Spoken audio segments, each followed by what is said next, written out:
సమగ్ర వ్యవసాయ విధానము అంటే అసలు వ్యవసాయం అనేది మొత్తానికి అంటే సమాజానికి ఆయువు పట్టు. ఈ వ్యవసాయం అనేది ఈరోజు సంక్షోభంలో కూరుకుపోయింది అనేది మనకు స్పష్టంగా కనబడుతుంది. ఎందుకంటే ప్రతి అర్ధగంటకు ఒక రైతు ఆత్మహత్య చేసుకుంటున్నాడు అనేసి జాతీయ నేర పరిశోధన గణాంక సంస్థ వివరాలు చెప్తూనే ఉంది. ఈ పరిస్థితుల్లో ఈ సంక్షోభానికి నివారణ ఏంటి అనుకుంటే, వ్యవసాయం అనేది ఇప్పుడున్న వ్యవసాయం అనేది సమగ్రము కాదు. కేవలం మార్కెట్ ప్రయోజనాలను నెరవేర్చడం కోసమే మన వ్యవసాయ విధానము కొనసాగుతోంది. దీనికి బదులుగా ఏంటంటే ఈ సంక్షోభం పోవాలనుకుంటే మార్కెట్ ఆధారితంగా రైతు బతికినంత కాలం రైతు సంక్షోభంలోనే ఉంటాడు.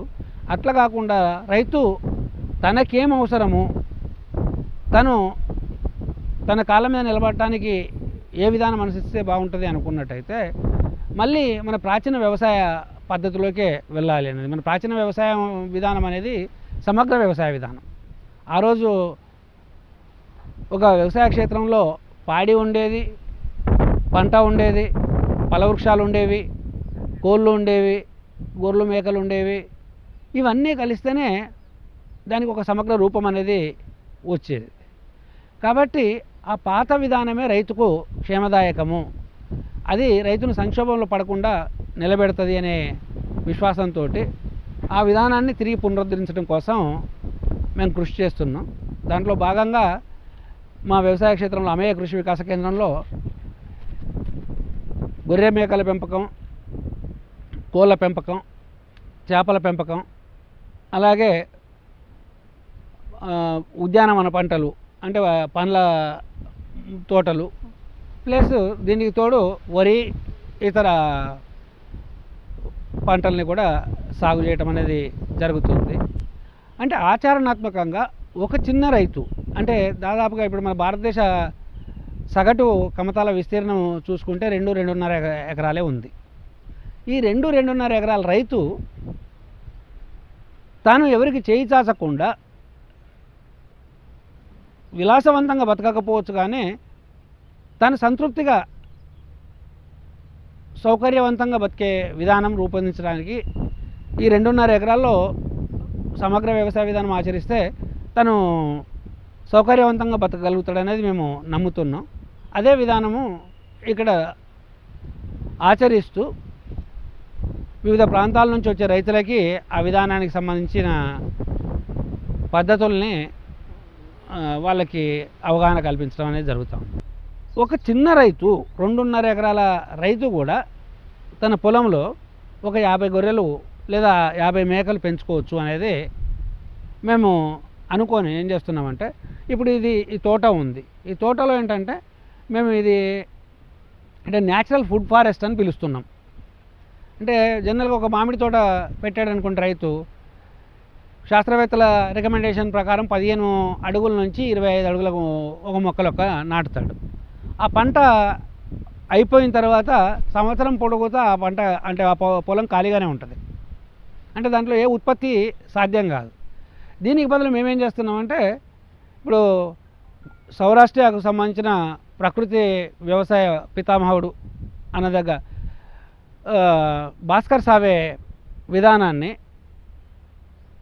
మేము ఇక్కడ అమలు చేస్తున్నాం. అది 5 అంచెల విధానం అనేది భాస్కర్ సావే మొట్టమొదటిసారి భారతదేశంలో పరిచయం చేశారు. దీంట్లో ఏంటంటే మామిడి మొక్క అనేది 100 సంవత్సరాలు పెరిగే మొక్క.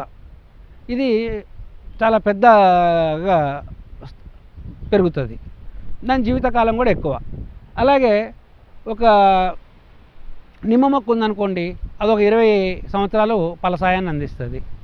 అలాగే దీంట్లో ఈ రకంగా అనుకున్నట్టయితే, అంటే అడవిలో ఏ రకంగా అయితే మహావృక్షాలు, పొదలు, మామూలు చెట్లు, లతలు, మొక్కలు ఉంటాయో అదే విధానాన్ని వ్యవసాయ క్షేత్రంలో ఇంప్లిమెంట్ చేయడానికి మేము ఏంటంటే ఈ దొంతర్ల పద్ధతిలో దీంట్లో మామిడి, జామ, నిమ్మ, అల్లనేరడు ఇవి పెట్టడంతో పాటు ప్రతి 5 అడుగులకు ఒక మునగ మొక్క పెట్టాం.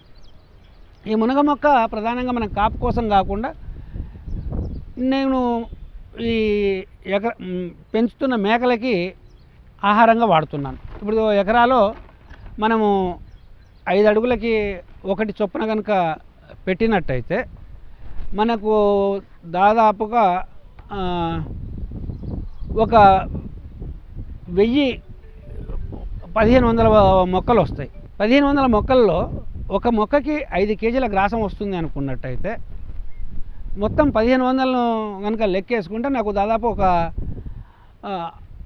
5 టన్నుల వరకు ఆహారం అందుతుంది. కాబట్టి దీన్ని అటు దానికి వినియోగించుకుంటున్నాం. ఒకటేమో గొర్రెలు మేకలకి ఆవులకి మేతగా వాడుకుంటున్నాము. దీనివల్ల నాకు అదనంగా ప్రత్యేకంగా దీనికి ఒక స్థలము నేను కేటాయించుకోవాల్సిన అవసరం లేదు. దీని మధ్యలోనే నాకు నిమ్మ మొక్కలు పెరుగుతున్నాయి, అల్లనేరేడు మొక్కలు పెరుగుతున్నాయి, జామ మొక్కలు పెరుగుతున్నాయి, మామిడి మొక్కలు పెరుగుతున్నాయి. మామిడిది ఒక సీజను, నిమ్మది ఒక సీజను, జామది ఒక సీజను, అల్లనేరేడిది ఒక సీజను. అంటే సంవత్సరం పొడుగుతా నాకు ఏదో ఒక ఫలసాయం అనేది వస్తుంది. కాబట్టి నా చేతి నుంచి అంటే ఇతర అవసరాల కోసం ఒక పంట కాలం అయిపోయిన తర్వాత తిరిగి నా అవసరాలు తీర్చుకోవడం కోసం నేను అప్పులకు పరిగెట్టడమో లేకపోతే ఇతరులను చేయాల్సిన అవసరం లేకుండా నా ఫలసాయం మీద నేను హాయిగా బతకగలుగుతాను. కాబట్టి ఈ పద్ధతి రైతుకు శ్రేయస్కరమైంది. ప్రధానంగా ఉద్యానవన పంటలు పండించే వాళ్ళకి ఎప్పుడు ఏదో ఒక ఆదాయం వస్తుంది. కాబట్టి ఏంటంటే ఇప్పుడు ఒక ఎకరా మామిడి తోటకు రైతుకు ఆదాయం మహా అయితే తానుగా ఫలసాయాన్ని అమ్ముకుంటే తప్ప మామూలుగా తోటను అమ్ముకుంటే ఎకరాకు 10,000 నుంచి అత్యధికంగా అయితే 20,000 కంటే ఎక్కువ రాదు. కానీ ఈ పద్ధతిలోకి వచ్చేటప్పటికి ఇప్పుడు నా ఫలసాయాన్ని నేనే అమ్ముకోవడం ద్వారా నాకు ఎకరాకు దాదాపు ఒక 40-50 వేల రూపాయల ద్వారా వరకు సంపాదించుకోవచ్చు. అంటే మామిడి మీద ఆదాయం వస్తుంది. జామ ఒక 250 చెట్లు దీంట్లో ఉన్నాయి. 250 చెట్లు చెట్టుకు అదమంగా 5 కేజీలు కాసినా కానీ నాకు దాదాపు 2.5-3 టన్నుల ఫలసాయం వస్తుంది. కేజీ 30 రూపాయలు అనుకున్నా కానీ దాని మీద ఒక 60,000 రూపాయల ఆదాయం వస్తుంది.